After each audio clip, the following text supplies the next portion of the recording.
Hi. Um, don't know what to say as usual. I thought I'd describe how it's been waking up in the mornings or whenever it is I wake up. I mean, like today I woke up at 2 o'clock, but if you go to bed at 4, 5, or 6,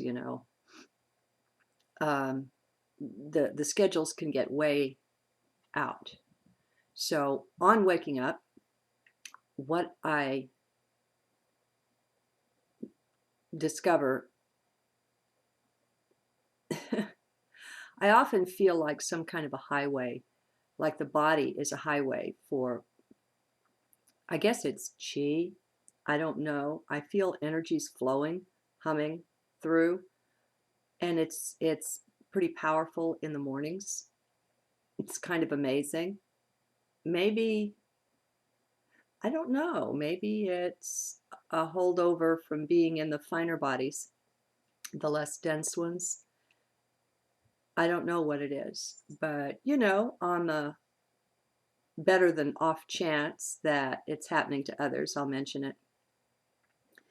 The new thing that came this morning, though, was that, you know, if you take a look at your life, and especially if you've got, at least 4 or 5 decades on you, you've got a lot packed in there. You've been through a lot, surmounted a lot, experienced a lot. When you look at just one moment of joy and realize that you've had more than one moment in there, and the pain and the intensity of that too, and the growth and the growing. Okay, so look at all of that, put it all sort of together, and be respectful of the awesomeness of it. Now, remember that big gem that I talk about sometimes, where I say we're all just one facet in this gem that is God, source, spirit, creation, all that is, whatever. And every being, every entity, I suppose if you get big enough, you could have a gem where every atom is a facet, but we're aspects and angles of view for source. So if we've got the fire, the light in the middle of this magnificent gem that is the heart of God, is God, source, uh, source can choose to look out any or all angles at a time, and those are perspectives on creation, on what is. It's like each of us are eyes. Each of us is an eye that source can look through and see what her creation looks like from that periscope, telescope, microscope, whatever it is. Kitty, I get you lovely little sisal boards and scratch pads, and you scratch the furniture. Life is funny like that. And so it's angles of vision.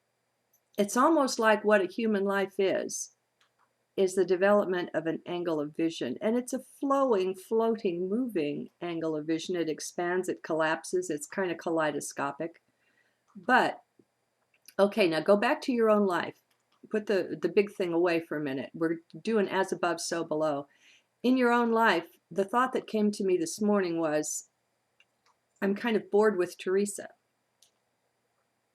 Theresa is like, I have, now imagine another faceted crystal, as big or as small as you like, and each facet in this crystal is one of your lifetimes. I hear some laughing out there. And it can be kaleidoscopic too, because for each and every one of those facets, each and every one of those lifetimes, it's multidimensional. But you can just see the crystal and imagine each facet a lifetime. And we're talking 4 or 5 generations on a body here. That is so nothing. I mean, that's not even a blink of a cosmic eye here. I'm guessing, tens or hundreds of millions of years, billions. I don't know. It doesn't matter. It doesn't make sense. Most often, I think, when you find whomever acting with whatever ETs from wherever, our way of viewing time is a tough translation for them. And so they all seem to be challenged in one way or another, putting their understanding into our concepts around time. So I suggest we hold on to time least of all. Let that be the thing we're most ready to surrender and most ready to realize we don't know squat about. Cuddles! No, no. How many times do they have to pull the phone down on their head before they get it? It's not wise to play with the cord. Oh, well, you know, they say that, I read somewhere, I don't know it to be true or false, but in some of the native or aboriginal communities, the way you teach a child not to touch fire is not to teach the child and let him touch the fire, and then he's taught. You know, teaching is built in, and sometimes we get in the way of it too much with those around us, thinking we know so much when we don't. Sorry for rambling. But anyway, my surprise this morning, it wasn't a stray thought. It was a real sense of discontent, sense of not wanting to be limited this way anymore, to being just Theresa. I mean, there's nothing wrong with her. As I said, you look at, in this case, this year it'll be 6 decades clocked on this body, and there's a lot here, and I'm deeply grateful. I'm not denigrating what's here at all. I'm just saying we're cosmic beings, and enough is enough of being smashed and squashed into little boxes already. You see? We're being put together more and more. I almost wish that we could be, or I could be, Sleeping Beauty and go to sleep. You know, it wouldn't even take 100 years. Or who's the guy that went to sleep in the forest and woke up 100 years later? It wouldn't take 100 years. It might take a year. If you slept 10, maybe that's too much.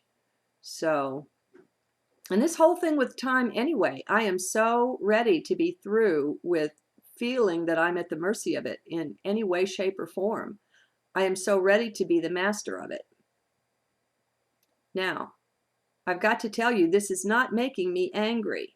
This is not making me resentful. I think there are people that their frustration tends to take them in those directions.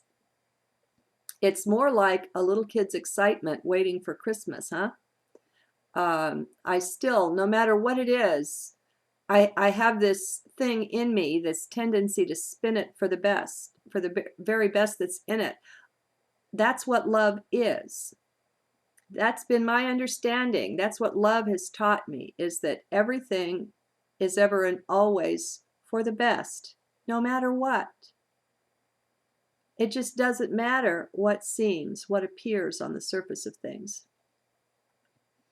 Okay.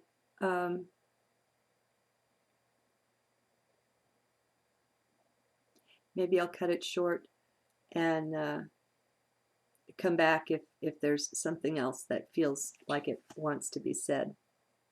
Good day, good life, good everything to you.